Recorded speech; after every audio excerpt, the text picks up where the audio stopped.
When did you start using drugs and alcohol, and why? And were you pressured into it? So I started. I smoked marijuana for the first time. I was in 7th grade at a friend's birthday party, and I wasn't really pressured into it. In fact, I remember having kind of an out and deliberately not choosing that out.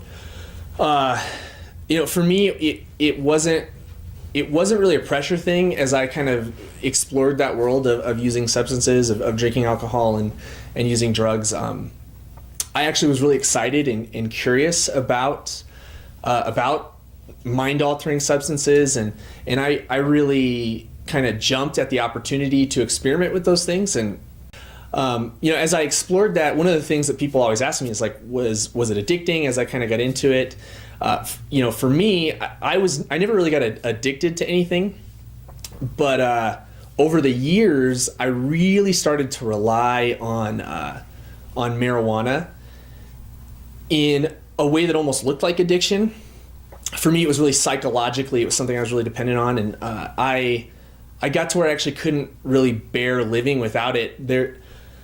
For me, it wasn't as much of a drug issue as it was just a spiritual issue. I had a huge void in my life, and I didn't really know it at the time, but facing life was just really difficult for me, and facing how mundane it is and how boring it is sometimes, and how difficult it is to find meaning and purpose. And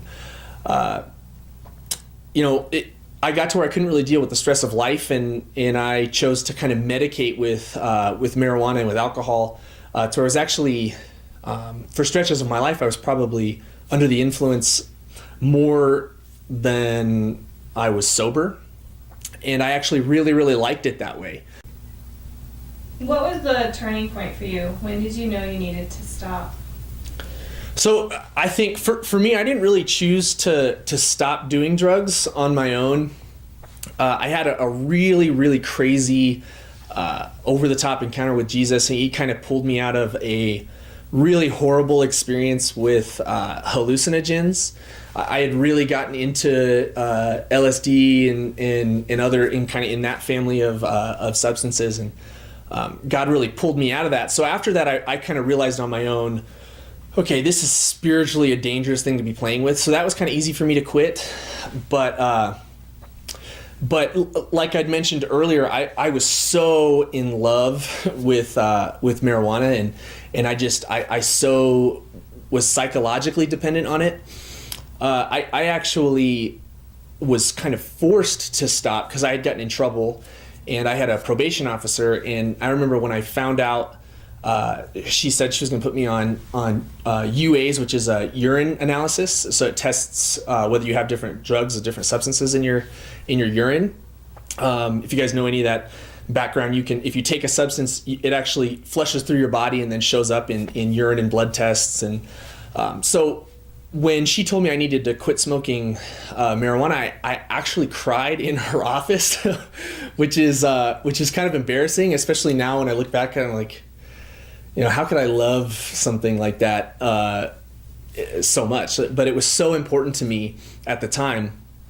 But for a while, I really was unwilling to stop, even though I was being forced by the law to stop. But I kind of found ways around quitting completely. So I had kind of these elaborate methods to pass the urine tests, but still maintain this marijuana lifestyle. But what did happen is that I was forced to smoke a lot less. So I actually went from being an all-day, everyday user to where I was high pretty much from the time I woke up to the time I went to sleep.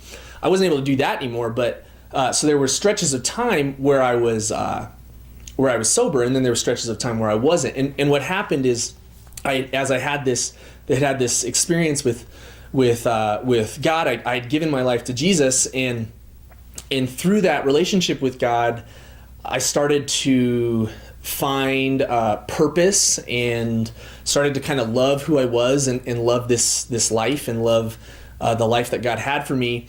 And as that started to happen, I was going through these stretches of time where I was sober, and I started to realize that I actually really enjoyed being sober. I liked my mind when it worked the way that God had designed it to work. And so what would happen is then I'd go through these stretches where I'd smoke, and I'd go, well, I don't know if I like this as much as I actually like being sober. So it was kind of a gradual process for me, and I also started to realize that that drugs were something that were actually pulling me away from God. And I, as I was growing in intimacy with God and growing in my love of living this life with God, when you start to experience that and love that, anything that pulls you away from that starts to become very painful. And so I started to experience the pain of what drug use was doing in my relationship with. So it still took me kind of a while, like I'd mentioned, it was a number of months, and I started going to church regularly. I started to volunteer, but I was still kind of living this double life. But God was really gracious to me through this process. I was taking these UAs, and I was on probation for a while while I was quitting. And the truth is, had I been caught, had my probation officer known what I was going through, or the actions that I was doing, she could have really dropped the hammer on me. But I do really believe that God was gracious to me through this process, and that He understood that I was on a journey, and rather than just allowing kind of the walls to cave in around me and the consequences of my actions to really hit me, God, I think, kind of stepped back and allowed me to kind of figure it out on my own, and that was what I needed, because eventually I kind of figured it out and learned to abide by the laws and to love sobriety. Did you experience alcohol and marijuana as a gateway drug? For me, it really was. The term gateway drug is kind of a loaded term, and I think when you say gateway drug and you tell somebody marijuana is a gateway drug, a lot of times people blow that up in their mind and they think, well, that's ridiculous because nobody that I know that smokes marijuana is dying of a heroin overdose a number of years later. So I think sometimes people think of that as a gateway drug. In that way, that wasn't the case for me. But for me, it certainly was a gateway drug in that once you learn to be open to certain types of highs, or being high as kind of a lifestyle, it really makes you curious and open to other types of highs. And that's really what I did. As I kind of mentioned a little bit earlier, I started out smoking a little bit of marijuana here and there. Eventually it became heavy marijuana use, and eventually it became LSD use and hallucinogen use, and that actually really became a kind of damaging thing over time. So in that sense, I really do believe that marijuana is a gateway drug, in that so many people do choose to go on to hallucinogens or party drugs or experimenting with other things, even if they don't necessarily become heavy, hard drug users. What are the long-term effects on your life right now? I really still worry about some of the long-term effects. I mean, it's been years and years. It's been a long time since I've used any illegal substances, since I smoked marijuana or done hallucinogens. But I still do wonder what the effects, what the imprint on my brain and on my thinking is. And I do at times feel a lot of anxiety that maybe, some of that stuff, while I'm not under the influence currently, some of it has affected my thinking long term. And I've gone through a lot of healing, and there was certainly a long time where, one thing that comes that can come with heavy drug use, marijuana use, or LSD use is a lot of paranoia, and for a long time I was just really paranoid about big conspiracies and about people out to get me, and it sounds silly now that I talk about it, but at the time it was really real for me, and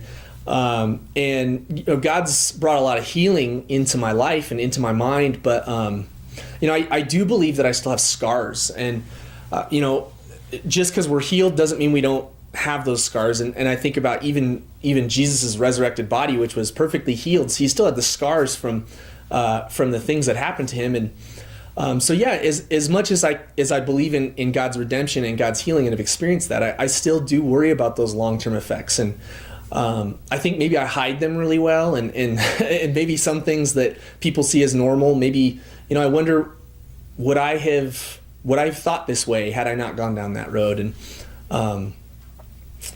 I can't know, because I can't go back and undo that. And that's what's so hard about sin, is even though there's healing and even though there's forgiveness, it still has consequences, and we can't really escape or undo all of them. We can only just hope for God's grace, even in those things.